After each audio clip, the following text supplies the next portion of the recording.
Hi hello ನಮಸ್ತೆ. ನಾವಿವತ್ತು ಸಿಂಪಲಾಗಿ ಕರಿಬೇವಿನ ಪುಡಿಯನ್ನು ಹೇಗೆ ಮಾಡೋದು ಅಂತ ನೋಡೋಣ ಬನ್ನಿ. ಮೊದಲಿಗೆ ಇದಕ್ಕೆ ಬೇಕಾಗಿರುವಂತಹ ಇಂಗ್ರೀಡಿಯೆಂಟ್ಸ್ ಬೆಳ್ಳುಳ್ಳಿ, ಈರುಳ್ಳಿ, 10 ಮೆಣಸಿನ್ಕಾಯಿ, ಸ್ವಲ್ಪ ಹುಣಸೆಹಣ್ಣು, 2 ಸ್ಪೂನ್ ಜೀರಿಗೆ, ರುಚಿಗೆ ತಕ್ಕಷ್ಟು ಉಪ್ಪು ಮತ್ತು ಕರಿಬೇವು. ಈಗ ಸ್ಟವ್ ಆನ್ ಮಾಡಿಕೊಳ್ಳೋಣ. ಅದ್ರ ಮೇಲೆ ಬಾಣಲಿ ಇಟ್ಟು ಅದರಲ್ಲಿ ಕರಿಬೇವು ಹಾಕಿ ಅದನ್ನ ಚೆನ್ನಾಗಿ ಮೀಡಿಯಮ್ ಫ್ಲೇಮಲ್ಲಿ ಡ್ರೈ ರೋಸ್ಟ್ ಮಾಡ್ಕೊಬೇಕು.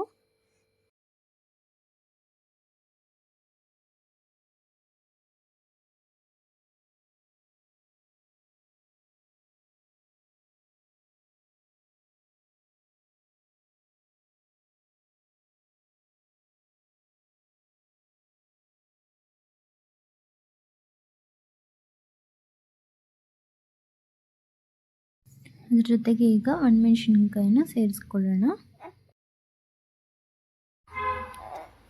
ಈಗ ಅದನ್ನು ಸ್ವಲ್ಪ ತಣ್ಣಗಾಕಕ್ಕೆ ಬಿಟ್ಟು ಮಿಕ್ಸಿ ಜಾರನ್ನು ತಗೊಂಡು ಅದಕ್ಕೆ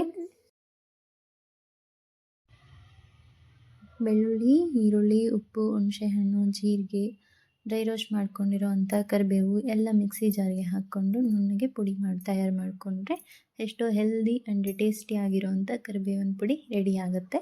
ಅದನ್ನು ಅನ್ನದ ಜೊತೆ ತುಪ್ಪ ಹಾಕ್ಕೊಂಡು ಮಿಕ್ಸ್ ಮಾಡಿಕೊಂಡು ತಿಂದರೆ ತುಂಬ ಟೇಸ್ಟಿಯಾಗಿರುತ್ತೆ. ಮತ್ತಷ್ಟು ವೀಡಿಯೋಗಳಿಗಾಗಿ ನಮ್ಮ ಚಾನಲ್ನ ಸಬ್ಸ್ಕ್ರೈಬ್ ಮಾಡಿ. ವಿಡಿಯೋ ಇಷ್ಟ ಆಗಿದರೆ ಲೈಕ್ ಮಾಡಿ ಮತ್ತು ಶೇರ್ ಮಾಡಿ.